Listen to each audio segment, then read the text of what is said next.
Eh bien, salut à toutes et à tous, c'est Arsemic et j'espère que vous allez bien. Écoutez, moi comme toujours, ça va super. Et donc aujourd'hui, on se retrouve pour faire une nouvelle arme, donc on va faire un katana. Mais attention, on ne va pas faire n'importe quel katana, il a une forme très atypique. On repart dans l'anime Bleach et on va faire le katana de Kira, qui s'appelle donc Wabisuke.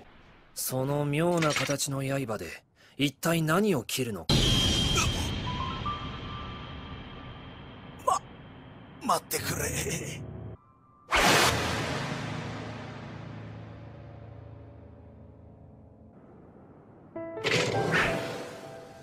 さようなら、空の戦士。 Donc voilà, donc maintenant que vous avez vu à quoi il ressemblait, vous avez vu qu'il avait vraiment une forme bien particulière.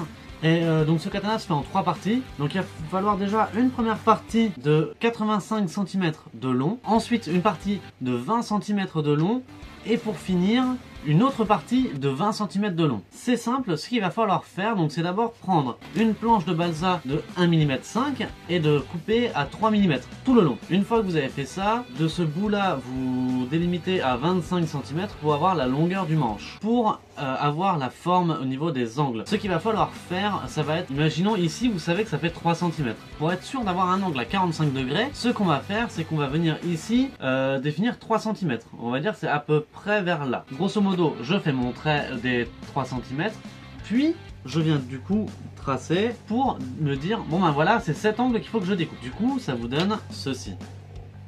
Un angle comme ça. Ça, c'est pour la grande longueur des 85 cm. Ensuite, pour la partie supérieure, si on tient le katana droit, ça fait comme ça, comme ça, comme ça. Pour la partie supérieure, vous allez prendre une planche de balsa de 1,5 cm et vous allez tracer 20 cm en haut. Et là, du coup, moins 3 cm, moins 3 cm.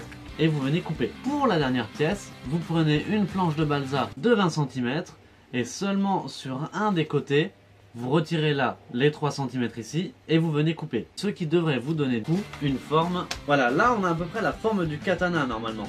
Une fois que vous avez fait toutes vos découpes, il va falloir faire nos guides de lame.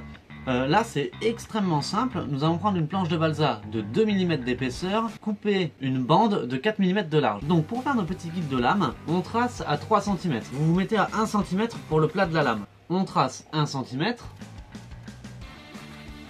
Ensuite, on retire 2 mm en bas. Voilà, vous voyez là en bas ce que j'ai retiré. Donc là c'est les 3 cm, là c'est ce qu'on a retiré. De ça, vous vous délimitez à peu près la moitié, comme ça. Et vous tracez vos diagonales. Donc comme ça et comme ça. Ensuite, il ne vous reste plus qu'à découper pour obtenir... Vous la faites au moins 20 fois. Donc vous n'oubliez pas pour le manche de délimiter en faisant un trait au 25 cm. D'accord ? À partir de ce trait là, vous faites un trait tous les 6 cm pour pouvoir coller vos petits bouts que vous venez de découper. Donc normalement, vous n'en collez pas à partir du premier, à partir du trait là. Vous collez pas de petits bouts à partir de ce trait là, vous en collez à partir du premier que vous décalez. À partir de là. Ça devrait faire quelque chose comme ça.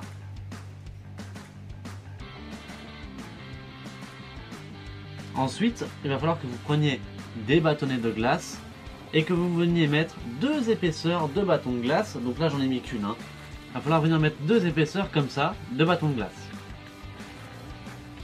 Donc là c'est les 25 et là c'est la fin des 25. Voilà. Donc là il y a 2 épaisseurs à mettre en hauteur. Une fois que vous avez collé tous vos petits guides de lame sur vos 3 morceaux, donc celui-là, celui-là et celui-là, il ne vous reste plus qu'à fixer les 3 ensemble. Alors pour ça je vous invite à prendre une planche de balsa de 2 mm et à refaire une bande de 4 mm. Donc vous me découpez 8 petits bouts de 2,5 cm et vous venez les coller comme ça. Hop, pour faire un angle droit. Ça va nous servir de support pour bien accrocher les lames. Alors une fois que ça a séché, normalement vous devriez obtenir des petits bouts comme ça. Alors il va falloir que vous en gardiez un avec les 2,5 cm et 2,5 cm de long.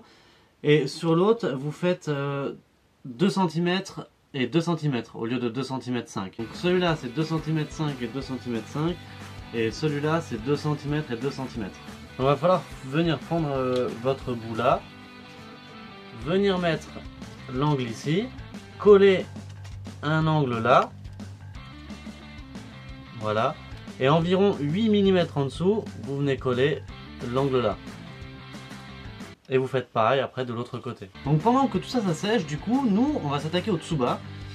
Donc le Tsuba, pour celui-là, il est vraiment très simple. Il vous suffit juste de faire un rectangle de 9 cm sur 6,5 cm sur 3 feuilles de 300 grammes. N'oubliez pas, les feuilles on les colle avec de la colle à eau. Donc vous faites votre carré, ensuite vous reproduisez ce même carré 2 fois sur du balsa de 2 mm. Puis ensuite faire un tour sur une planche de balsa de 2 mm, pareil, faire un tour d'environ 8 mm de large. Et après, il ne vous restera plus qu'à faire ces deux formes-là sur 3 feuilles de 300 grammes. Donc alors, une fois que vous avez réussi à coller tous vos angles, vous devriez obtenir quelque chose comme ça, qui tient tout seul. Voilà. Et donc là maintenant, ce qu'il va falloir faire, ça va être de venir coller la deuxième partie. Donc comme ça. Vous voyez, là et là. Une fois que cette deuxième partie est sèche, il ne restera plus qu'à coller les angles comme ça là, avec des pinces à linge. Tout là, donc à l'intérieur ici là, à l'intérieur ici là. Après il ne vous restera plus qu'à faire sur une planche de balsa de 1,5 mm, l'intérieur là, vous faites une petite bande de 8 mm et vous venez la coller ici. Une fois que ça c'est fait, il faut coller ce Tsuba. Pendant que ça sèche, du coup, je vous conseille sur une planche de balsa de 4 mm de faire deux formes comme ça de 25 cm de long sur 3 cm de haut et de faire la même chose deux fois, donc 25 cm mais sur du 1 cm 6. Donc ça après ça viendra se coller autour du manche. Alors une fois du coup que vous avez fini de coller vos 4 pièces autour du manche, il va falloir le poncer de façon à obtenir quelque chose comme ça. Et ensuite il va falloir venir rajouter une petite bande de papier de 3 cm de large ici. Et il va falloir venir ajouter une petite bande de papier ici là de 1 cm de large. Après il ne vous restera plus qu'à peindre. Alors pour peindre, la lame, le dessus de la lame sur 1 cm c'est noir. Le reste c'est couleur métallique. Pour le Tsuba, donc tout l'intérieur là c'est noir. Et toutes les petites ornementures, le tour et tout ça, c'est doré. Pour le manche, normalement, il est doré avec un laçage vert foncé. Mais là où je vais chercher mes lacets, je n'en avais pas. Donc j'ai trouvé un bleu qui tire un peu vers le vert foncé. Donc vous m'excuserez hein, si c'est pas tout à fait la bonne couleur. Et ensuite, il faudra venir rajouter un petit bout de papier ici, là, de 3 cm. Et le peindre en doré aussi. Ça sera peindre en doré aussi. Donc voilà, donc moi sur ce, je vous balance les images.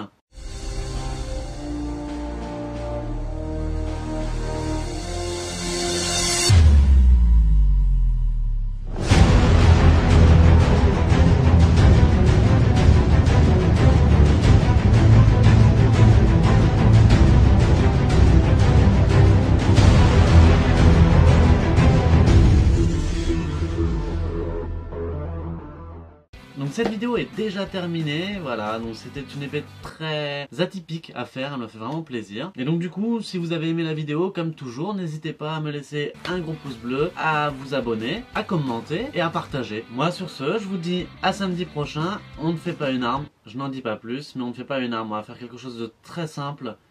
Très petit car je me prépare pour la Japan, donc un autre projet en cours là personnel, donc je peux pas me permettre. Du coup on se retrouve le week-end prochain pour une nouvelle fabrication. Allez, salut tout le monde.